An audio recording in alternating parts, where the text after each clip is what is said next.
ও জরিনা এদিকে আসো। তবে আমরা জামুগা পড়লে জামুগা কুটে যে কোনো এক জায়গায় পড়লে জামুগা, তোমার বাপ মা মেনে নিব না। টাকা আনছাও কথা টাকা আছে, যা আছে আছে, আসো যাবো না। আসো। আব্বা অসুস্থ।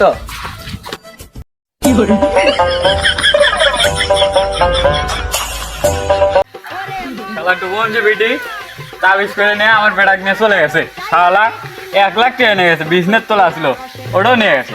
শালা আজকে মেমোরে কাছে যায় আগে।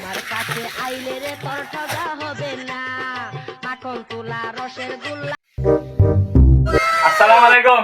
ওয়ালাইকুম সালাম। কেমন আছেন মেম্বার সাহেব? এই তো আলহামদুলিল্লাহ ভালো আছি, তোমরা ভালো আছো? আছি ভালো, কিন্তু একটা ঘটনা যে ঘটে গেছে। আর ফোন দিছে এমনি করে যাচ্ছি, পরে কথা বলি। কি ঘটনা? ঘটনা হচ্ছে যে ওই যে ওই বারা টুকুন যে বিটি আমার বেটাকে তাবিজ করে নিয়ে চলে গেছে গা।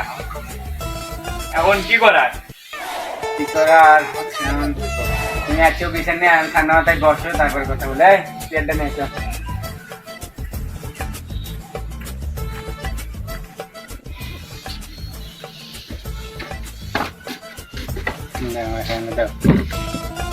এমআই দাও।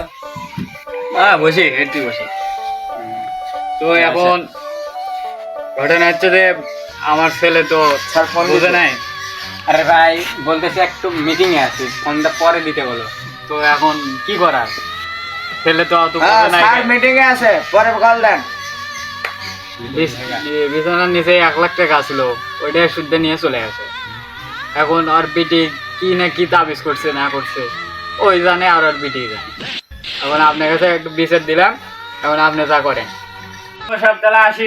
আচ্ছা আর হ্যাঁ, তা আসতে করেন।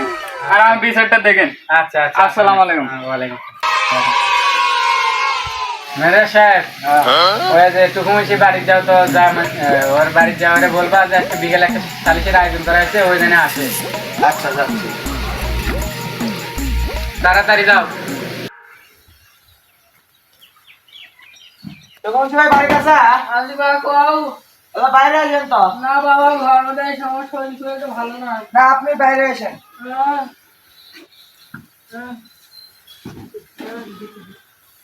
কও বাবা, কি হয়েছে? আপনি কি অসুস্থ নাকি? ও 4 দিন ধরে জ্বর, উঠতে পারি না, খেলবি না, ঠান্ডা লাগছে। ওই যে উত্তরপাড়া বাইরে মেম্বার পাড়াতে আপনার ভিডিক না একটা শালির হয়েছে, ওই কালকে যাবার গেল। কি হয়েছে বাবা? আমার বিড়ি তো ভালো, সবাই কোনো আড্ডা নাই, কিছু নাই। আর বিড়ি কোনে গেছে? ওই আপনার বিকালে 7 তারিখের ওর বেটার সাথে বলে গেছে যে ওই কালকে শালির বসবো, বিকেলে যায়। আচ্ছা বাবা, যাও যাও নি। আচ্ছা আমার শরীর খুব একটা ভালো না। আচ্ছা থাকেন, গেলাম।